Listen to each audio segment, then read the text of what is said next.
Bismillahirrahmanirrahim. Assalamualaikum warahmatullahi wabarakatuh. Saya Happy Setiawan dari kelompok 5 bersama dengan Ibu Ramadhani Fitri dan juga Bu Siska Nerita akan memaparkan makalah kami yang berjudul Teori Belajar. Pertama kita mulai dengan konsep belajar, di mana menurut Hilgard belajar adalah sebuah perubahan permanen yang relatif pada respon potensial seseorang yang terjadi sebagai akibat dari reinforced practice. Sedangkan menurut Gagne, belajar adalah perubahan pada kemampuan manusia yang dapat dipertahankan dan bukan dianggap sebagai proses pertumbuhan. Menurut Hilgard dan Bauer, belajar adalah proses di mana aktivitas berasal atau diubah melalui reaksi terhadap keadaan yang disiapkan. Sedangkan karakteristik perubahan pada aktivitas tersebut bukanlah dalam bentuk respon natural, proses pendewasaan ataupun perubahan sementara yang disebabkan oleh kelelahan dan obat-obatan. Kemudian ada tipe-tipe belajar. Yang pertama ada belajar dengan mengingat informasi ataupun menghafal, kemudian belajar rasa, kemudian ada generalisasi, kemudian ada pencarian saintifik, dan juga ada problem solving atau pemecahan masalah. Nah, kemudian ada klasikal asessionisme menurut Zais, di mana pikiran manusia secara sederhana adalah agregat dari sejumlah besar persepsi, ide, dan perasaan yang menyatu bersama dalam pola asosiasi satu sama lain. Artinya pikiran manusia ini dipenuhi oleh sejumlah besar persepsi, ide, dan juga perasaan yang dalam proses pembelajaran nantinya akan memperluas persepsi dan juga ide tersebut. Kemudian kita masuk ke pokok bahasan pada hari ini, yaitu tentang teori belajar, di mana menurut Zais ada dua kategori teori belajar. Yang pertama ada teori asosiasi dan yang kedua ada teori medan. Di mana teori asosiasi ini, yang pertama adalah teori ini adalah aktivitas manusia itu dikendalikan oleh asosiasi antara stimulus dan respon. Kemudian kompetensi yang kompleks dan kebiasaan didapat dari proses bertahap melalui reinforcement dari banyak stimulus dan respon yang terjadi, yang kemudian menjadi suatu pengetahuan yang utuh.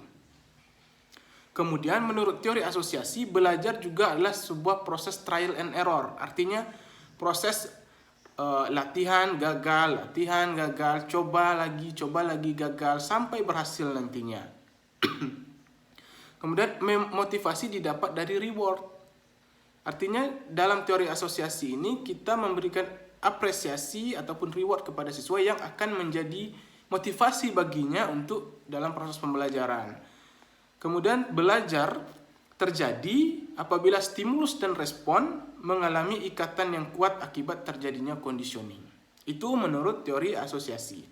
Kemudian ada teori medan, di mana berdasarkan teori medan ini, respon yang dihasilkan dari stimulus yang sama dapat berupa sikap yang berbeda antara satu dengan yang lainnya. Artinya dari satu stimulus saja antara satu orang dengan orang yang lainnya sikapnya akan berbeda nantinya.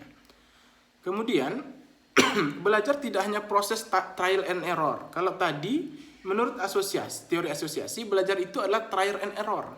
Sedangkan menurut teori medan, belajar tidak hanya proses trial and error, melainkan ada proses penyusunan wawasan yang terintegrasi di dalamnya. Kemudian manusia melihat sesuatu secara terstruktur dan terorganisir, bukan terpisah.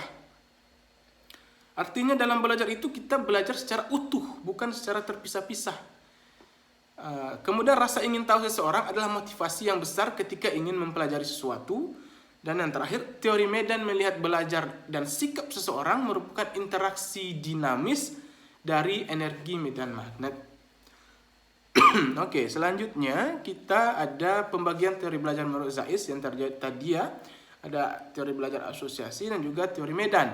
Dimana kalau di asosiasi ini ada teori koneksi dari Thorndike, kemudian ada teori contiguity dari Guthrie, dan juga teori operant conditioning dari Skinner.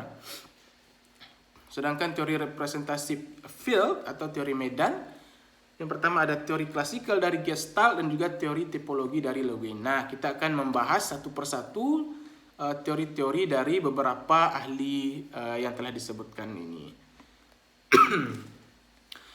Yang pertama ada teori koneksionisme dari Thorndike ataupun teori koneksi, di mana dia mengatakan bahwa hubungan antara stimulus dan respon ini akan menghasilkan koneksi.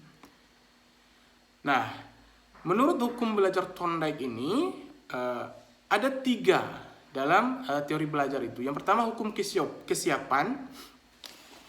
Hukum kesiapan di mana guru memberikan materi pembelajaran itu dan akan membuat siswanya siap untuk menerima materi tersebut.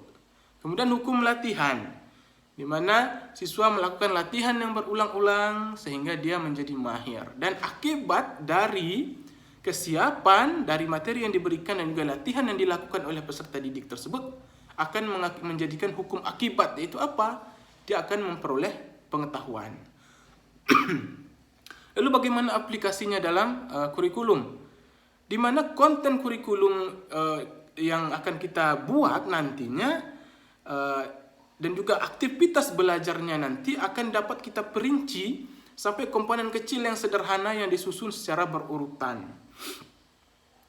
Kemudian di dalam kurikulum melalui teori Thorndike ini juga akan membuat kurikulum menekankan perlunya motivasi dalam melakukan hukum kesiapan.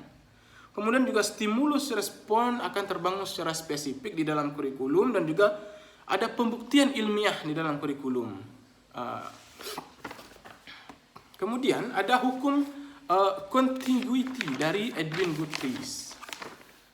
Di mana menurut teori contiguity ini, kombinasi antara stimulus yang disertai dengan gerakan akan menghasilkan kejadian tanpa perlu penghargaan maupun hukuman di dalamnya. Nah, jadi cukup dengan stimulus dan juga disertai dengan gerakan akan menghasilkan sebuah kejadian. Nah, dari kejadian tersebutlah pengetahuan akan dikonstruksi oleh peserta didik. Kemudian ada teori operant conditioning dari Skinner, di mana peningkatan respon muncul lagi sebagai penguatan. Artinya setelah stimulus, respon, kemudian respon ini akan diberi penguatan. Nah, dari penguatan itu ditingkatkan lagi akan menjadi respon lagi. Ya. Kemudian bagaimana aplikasinya dalam kurikulum, yaitu seperti sekolah memberikan penguatan positif untuk memperoleh tingkah laku siswa yang diinginkannya. Kemudian ada teori belajar field ataupun teori medan menurut Zais. Yang pertama ada teori klasikal dari Gestalt, di mana teori ini memaparkan bahwa belajar adalah sebagai sesuatu yang utuh dan bukan pembagian. Artinya kita tidak bisa membagi-bagi pengetahuan. Gestalt mentipologikannya seperti ini ya. Misalnya dalam menonton sebuah konser, kita tidak bisa hanya mendengarkan satu instrumen saja. Kalau yang kita dengarkan hanya satu instrumen saja, kita akan menganggap bahwa konser ini tidak menarik. Tidak berhasil konsernya. Kita tidak akan mendapatkan feel, kita tidak akan mendapatkan kenikmatan dalam mendengarkan musik-musik tersebut. Tetapi apabila kita mendengarkan keseluruhan instrumen, keseluruhan alat musik yang ada yang dipadukan menjadi sebuah lagu, maka itu akan terdengar merdu, terdengar bagus untuk kita nikmati. Disitulah juga belajar juga seperti itu. Kita harus mempelajarinya secara utuh. Artinya dalam mempelajari suatu topik, kita tidak bisa hanya mempelajari setengah topik lalu kita pindah ke topik yang lain. Itu tidak bisa. Jadi harus belajar secara utuh. Lalu hukum belajar menurut Gestalt ini, menurut Kafka ada 4. Yang pertama the law of similarity atau hukum kesamaan, kemudian the law of proximity atau hukum kedekatan, yang ketiga the law of closures atau hukum penutupan, dan yang keempat ada the law good continuation atau hukum kontinuitas. Kemudian yang kedua dari teori medan ini ada teori tipologi Lewin, di mana konsep penting dari tipologi ini, ke teori tipologi ini adalah lab space atau kehidupan, ruang lingkup kehidupan. Di mana teori ini menekankan pentingnya pemahaman tentang kehidupan siswa.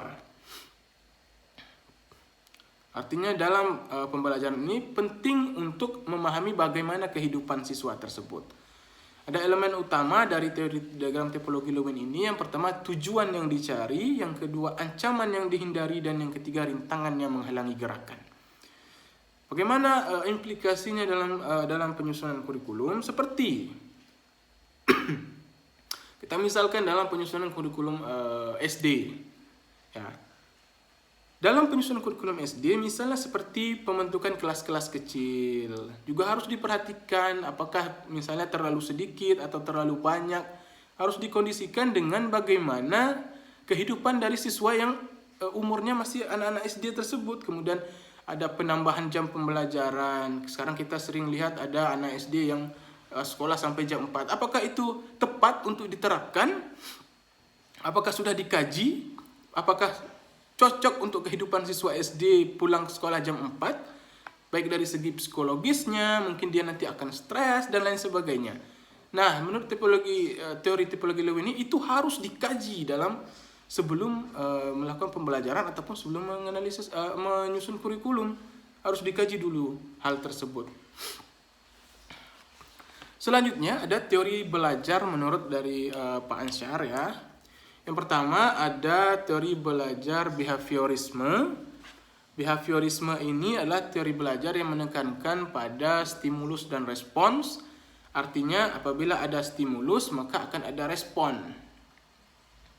Nah, seperti ini. Misalkan stimulusnya apa? Lingkungan belajar. Anak yang berada pada lingkungan yang baik akan menjadi baik. Anak yang berada di lingkungan yang tidak baik akan menjadi tidak baik. Ini adalah konsep umumnya, tapi tidak selalu seperti itu ya. Bisa juga anak yang berada di lingkungan tidak baik menjadi baik, tapi itu hanya contoh kasus saja. Tapi kebanyakannya, misalnya anak yang berada di lingkungan pasar, otomatis tingkah lakunya akan mengarah ke bagaimana orang-orang di sekitar seperti itu. Beda dengan anak yang berada di lingkungan yang terpelajar atau lingkungan komplek, ya seperti itu. Dia mungkin malam hari akan belajar dan lain sebagainya. Sedangkan kalau di pasar kan malam hari masih nongkrong sampai tengah malam.